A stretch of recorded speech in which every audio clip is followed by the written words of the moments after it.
Hi, എന്നാൽ പിന്നെ നമ്മൾക്കൊരു സ്പൈസി ഞണ്ട് റോസ്റ്റ് റെസിപ്പി നോക്കിയാലോ. അതിനായിട്ട് 1/2 കിലോയോളം ഞണ്ട് വൃത്തിയാക്കി വെച്ചതാണ്.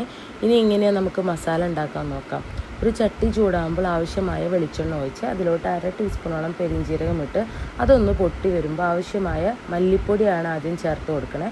നല്ല പോലെ പച്ചമണം പോകുന്ന വരെ ചൂടാക്കിയെടുക്കുക. എന്നിട്ട് നമ്മൾ അതിലോട്ട് അരിഞ്ഞു വെച്ചിരിക്കുന്ന സവോള ചേർത്ത് നല്ല പോലെ ഒന്ന് വഴറ്റിയെടുക്കുക.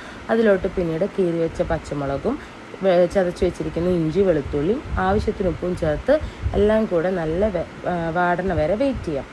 എല്ലാം ഒന്ന് വാടി വരുമ്പോൾ അതിലോട്ട് ആവശ്യമായ പൊടികൾ ചേർത്ത് കൊടുക്കാം.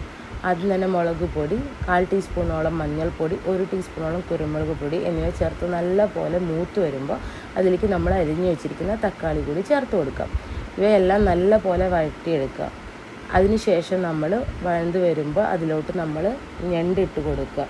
ഇതെല്ലാം കൂടെ നല്ല പോലെ യോജിപ്പിച്ച് കൊടുത്ത് അതിലേക്ക് ആവശ്യമായ വെള്ളം കൂടി ചേർത്ത് കൊടുത്ത് ഒരു 15 മിനിറ്റോളം നമുക്ക് അടച്ചു വെച്ച് കുക്ക് ചെയ്യാം. എന്നിട്ട് അതിലേക്ക് 1 ടീസ്പൂണോളം ഗരം മസാല കൂടി ചേർത്ത് ഒന്നുകൂടി നല്ല പോലെ ഇളക്കി യോജിപ്പിക്കുക. എന്നിട്ട് ഒരു 2 മിനിറ്റും കൂടി നമ്മൾ അടച്ചു വയ്ക്കുക. നമ്മുടെ അടിപൊളി ഞണ്ട് റോസ്റ്റ് തയ്യാറായിട്ടുണ്ട്. ഇതൊന്ന് ട്രൈ ചെയ്ത് നോക്കൂ. Thanks for watching.